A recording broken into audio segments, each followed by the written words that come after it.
विश्वेश्वराय नरकान्तकतारणाय कर्णामृताय शिशिशेखरधारणाय कर्पूरकान्तिधवलाय जटाधराय दारिद्र्यदुःखदहनाय नमः शिवाय।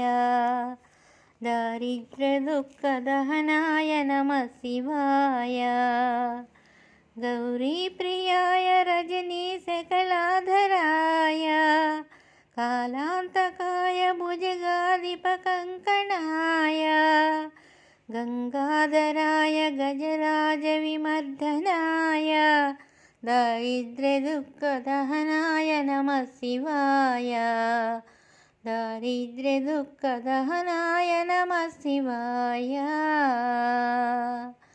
भक्तप्रियाय भवरोगभयापहाय उग्राय दुःखभवसागरतारणाय ज्योतिर्मयाय गुणनामसुनुच्युताय दारिद्र्यदुःखदहनाय नमः शिवाय।